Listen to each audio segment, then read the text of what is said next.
Hi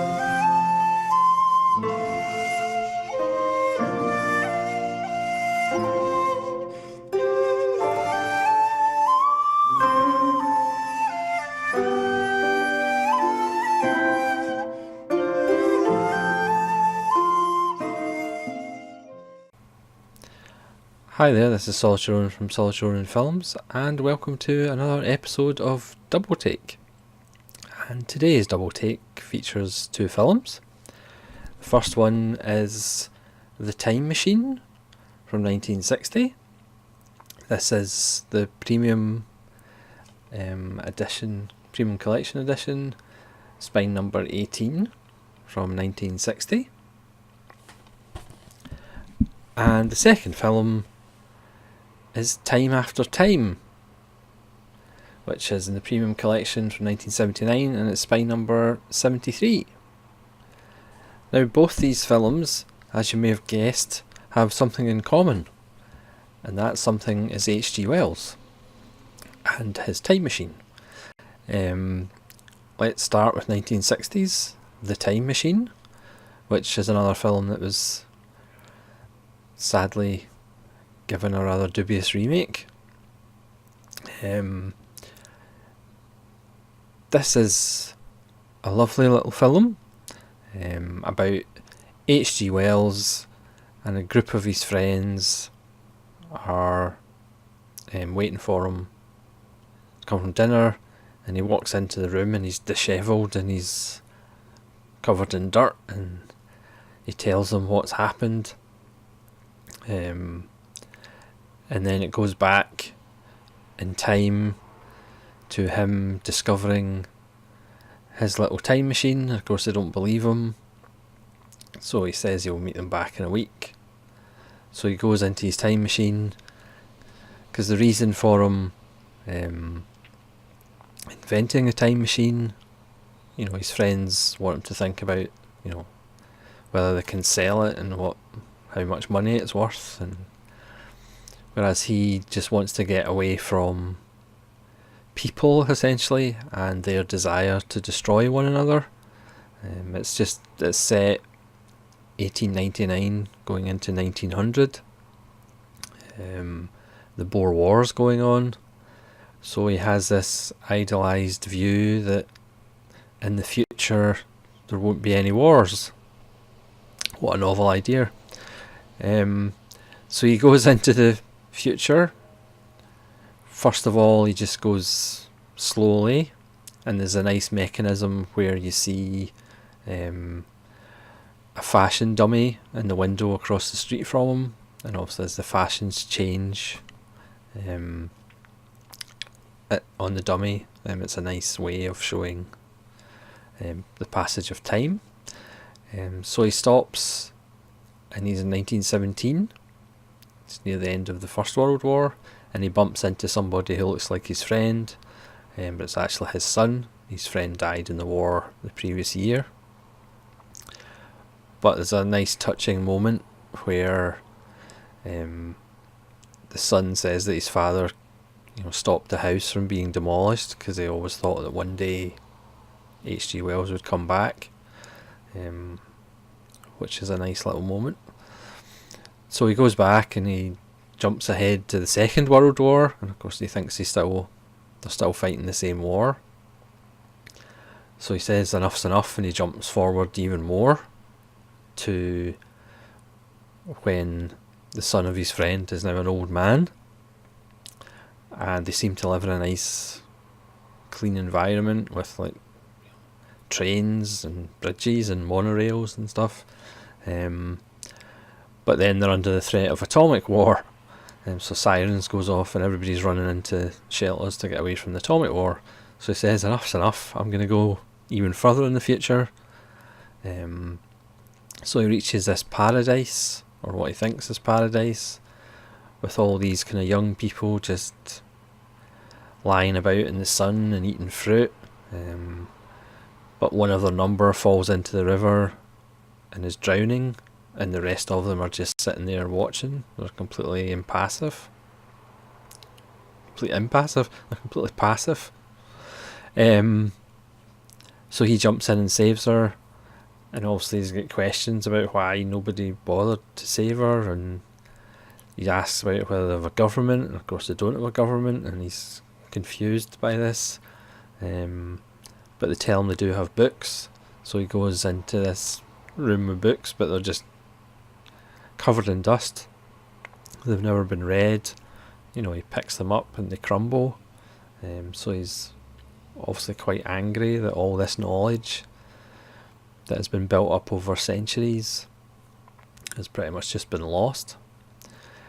And then his time machine gets taken into a cave, and you realise there's another set of beings called the Morlock, and it is actually quite dark because they're pretty much breeding the humans for food, essentially. They've become cannibals. There's a nice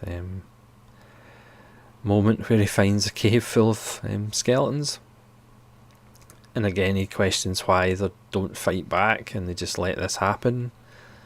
There's this huge big icon statue, and then sirens again, very much like the air raid sirens, come up, and then they all just walk in a trance, like to the next batch of food. So he eventually gets back, and of course his friends don't believe him, apart from the one friend. They kind of met his son, and then he's left the girl behind, so he goes back, and the film ends with his friend realising that he's went back to get the girl. I've pretty much given this whole story away, but because I'm assuming most people have seen this film. It is a nice little film. It's a really nice print by the Premium Collection, which does do nice prints. Obviously they use miniatures and some matte painting, which kind of stands out a bit, because that's the one kind of weakness of Blu-ray. It does kind of expose matte work, but it's just a nice little film. And again, it's this story of a man who doesn't really fit in to the world he lives in, or kind of doesn't really like the world he lives in, so he wants to go into the future to try and find a better world. And of course, strangely enough, the future is really even worse than the world he lives in. We've got more and more ways to kill each other, because when you think about it, when's the last time anything got better, apart from the availability of great films and physical media, of course. Human beings just love killing each other, so it's kind of funny. He doesn't want to be in the time that he is in, but then all he finds in the future is he doesn't really want to be in the future either. And it's a nice wee film. I'm not going to mention the remake, but let's move on to Time After Time, which again features H.G. Wells and his time machine. But this stars Malcolm McDowell as H.G. Wells, and again his friends are disbelieving of him. It's quite interesting that they really did a nice job of keeping the original design from the first film, from the time machine. But this film is kind of different in the sense that it also involves Jack the Ripper. It's set in 1893, and Jack the Ripper is at the height of his notoriety and powers. And it's not really a spoiler alert, but Jack the Ripper turns out to be David Warner, who is one of Malcolm McDowell's friends. And through a nice plot device, when you use the time machine comes back So David Warner, at the point of getting captured, escapes in the time machine. So Malcolm McDowell jumps into his time machine and tries to chase him and try and find out where he goes. Now, I mean, I had never seen this film, or if I had, it was years ago. I can't tell you how much I enjoyed it. It's absolutely fantastic. It might actually be one of my new favourite films. It's such a great wee film. They turn up in San Francisco in 1979. So obviously there's great use of fish out of water moments, as Malcolm McDowell kind of gets used to all this weird stuff that's going on in the future. But the brilliant bit about it is the fact that, you know, Malcolm McDowell's all kind of, oh, we need to get back to our own time, and, you know, this place doesn't suit us. Whereas Jack the Ripper is quite excited about being in 1979. He's like, I mean, look at this. Again, mankind has just found more and more ways, you know, to kill each other.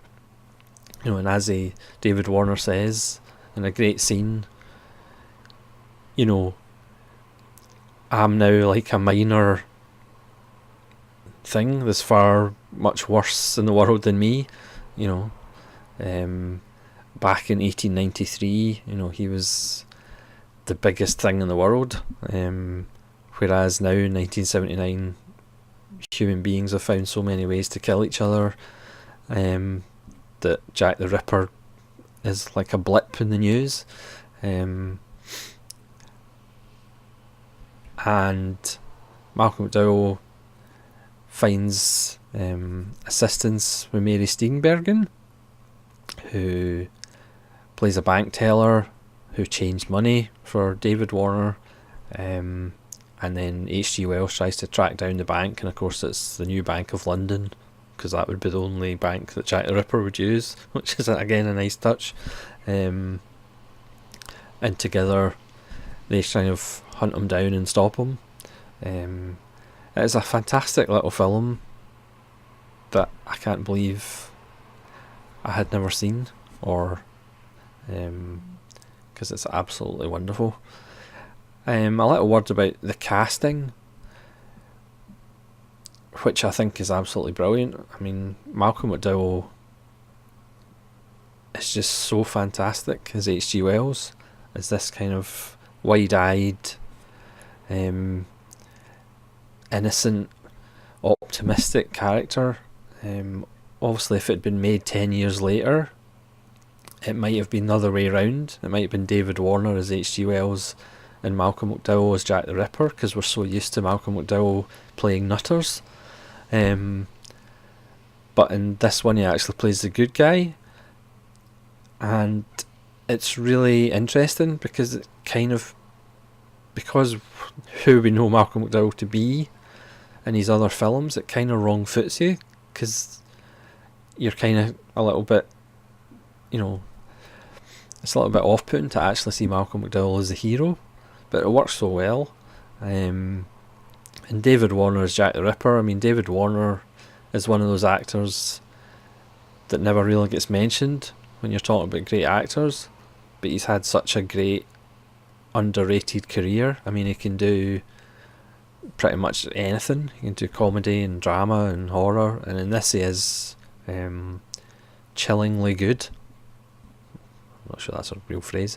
He's chillingly good. That sounds like something the Sun would write on the front cover of a DVD. Because again, he never gets cartoonish with Jack the Ripper. He does give a very sociopathic performance, and he's the perfect foil for Malcolm McDowell, who, again, like I say, Malcolm McDowell's fantastic in this. And again, partly it might be because you're so used to him playing the bad guy.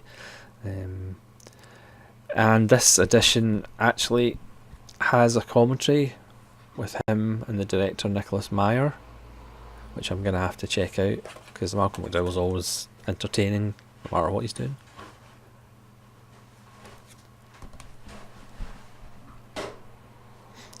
yeah, it's just such a lovely little film. It's got cult written all over it. So I hope you enjoyed this little trip down memory lane. Let me know in the comments if you've seen these films. I assume you've seen the original Time Machine, and what you think of them. And where would you go if you had a time machine? I just think they're interesting little films, because again, it's, trying to get away from the world that we live in to a better world. But you kind of realise if human beings are involved, there is no better world, because the only good thing that human beings do is kind of make new ways to destroy each other. And on that literal bombshell, thank you very much for watching. This is Solitude Ronin, saying farewell.